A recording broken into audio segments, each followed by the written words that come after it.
All right, folks, let's go ahead and take a look here at NIM, which is Nimiq, I believe I'm saying correctly.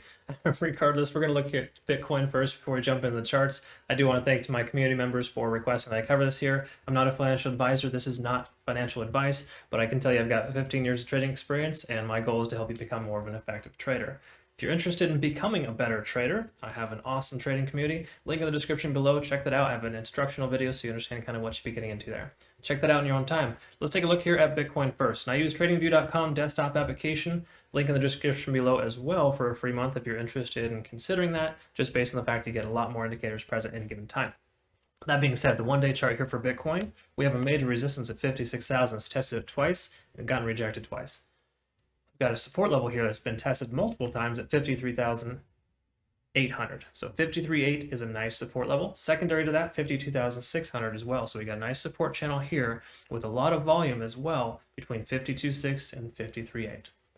Furthermore, I drew this ascending wedge pattern here recently, just based on the fact that it is continuing to progress upwards. We might see a breakout to the upside here soon, but the only reason why I have a shadow of it out is because tomorrow's Monday.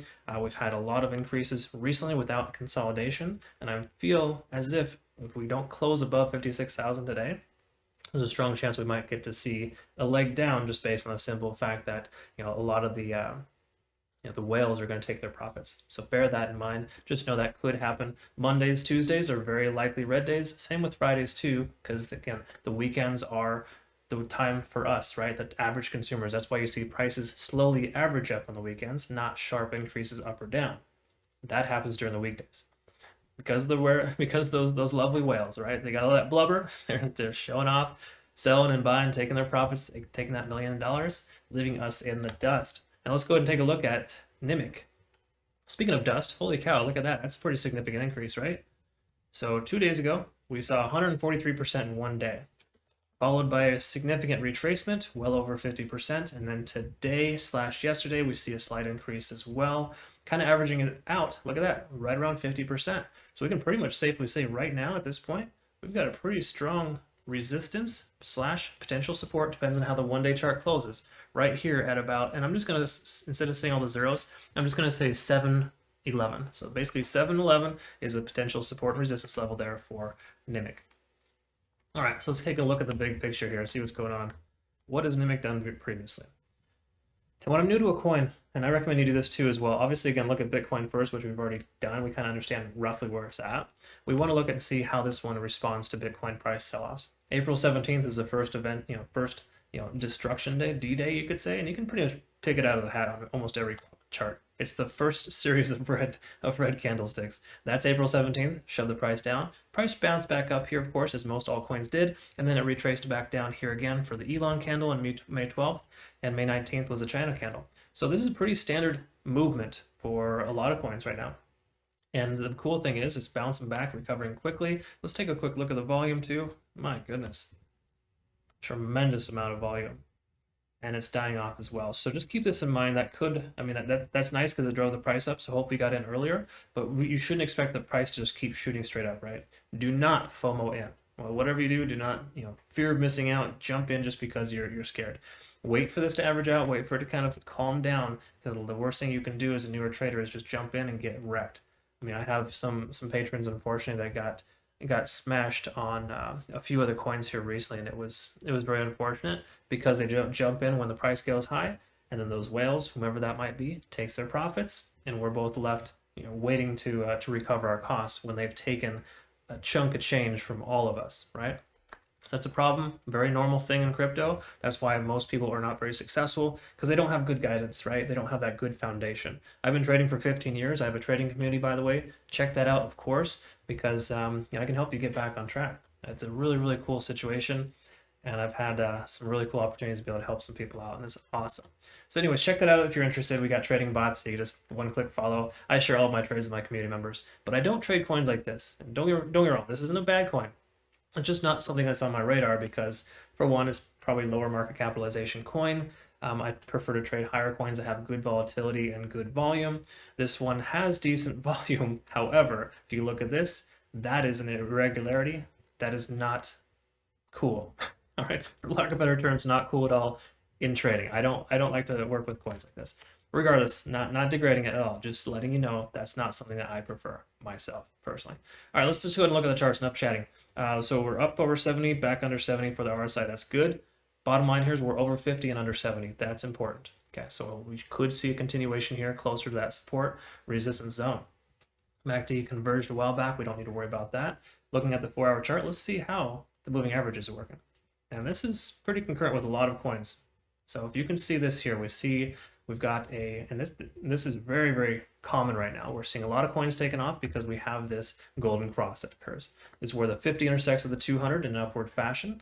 Typically, anytime a faster moving average intersects with a slower moving average in an upward fashion, it's considered a convergence. That's how the MACD works. It's just exponential versus simple.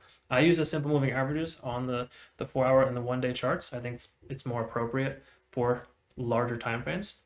But if you're looking here, right, for example, we can see a convergence and a divergence. So this is the convergence here that we saw where the price ramped up.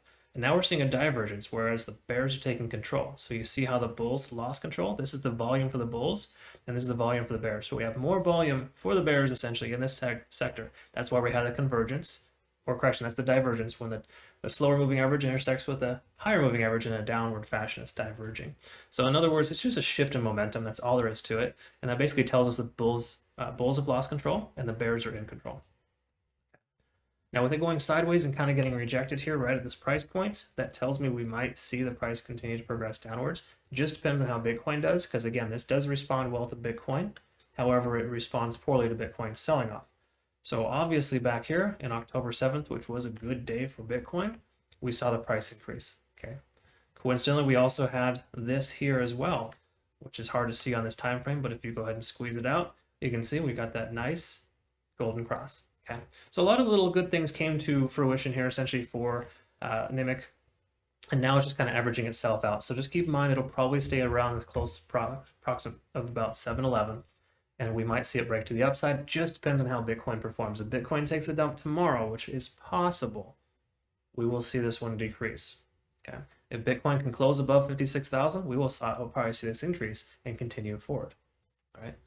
So a lot of factors going into play here, but it's really too early to say. We need to continue to see support and resistance levels play out, more specifically with Bitcoin. Okay, let's take a quick look at the 1-hour chart and see if we can identify anything else. TD sequential is probably just going to be a bunch of resets, which I do see there. But something just to note, if you're new to TD sequential, when you count it to a 9, it's considered a state of exhaustion, right? So we hit this state of exhaustion here, but something drove it up even further. So it pushed it up really, really high. So all in all, the price really should have averaged out right here, but instead it just continued to go up. But coincidentally, look at that. It actually averaged itself out right here as well. So we look at that, right where the 9 stopped and it should have retraced, that's now the bottom point. That's now the support. It's really cool how that does tend to happen sometimes. But, you know, simply put, we've got a major resistance here. And in fact, why don't we go ahead and mark the support level as well before we forget? Right about 605. So you could just say 60 or 6 if that makes it easy. But yeah, 605 is essentially a support. 711 is resistance. I'm venturing to guess we're going to see it work within this channel if Bitcoin cannot surpass 56,000. Once Bitcoin breaks above, starts trending towards 60, 64, we will see Nimiq take off and continue back upwards. Bear in mind also, we do have potential resistance here. Again, a 1-hour chart, it's right about 84. 84 is the next major resistance. So if we can break this channel here, and we're working to the upside, it'll be working within that. Okay, but I wouldn't expect this to 2, 3, 4x anytime soon. In fact, big picture, it probably won't, just based on its overall market, you know, the amount of coins, take a look at the fundamentals. I'm not describing it very well, but I can tell you that the amount of coins available and the amount of volume, we aren't looking at this thing, you know, getting super massive. I would say it's probably going to stop out at about 14, or, you know, just say 1.4.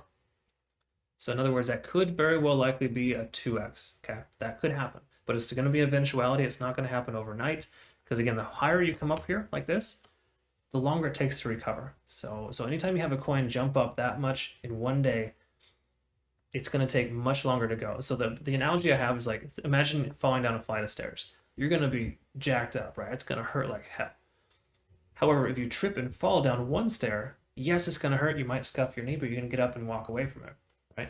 Instead of falling down the stairs, needing crutches and a back brace and the whole 9 yards, That's what happened here. This fell down a flight of stairs, and it's going to take a little while for it to recover. But in most cases, it averages out about 50% of its original starting point, which we can see right there. Okay, that's what's happening right now. So it'll reject and likely come back down if Bitcoin cannot bounce above 50,000. Sorry, 56,000. Okay. Hopefully you found benefit here. Thank you so much for joining me again. Reference my Patreon account. See if you'd like to consider joining there if you need a leg up, somebody to walk alongside you in this journey. If not, that's okay. Thank you again for watching, and I appreciate you joining me here today, and I hope you have a good rest of your day. Thank you so much. We'll see you in the next one.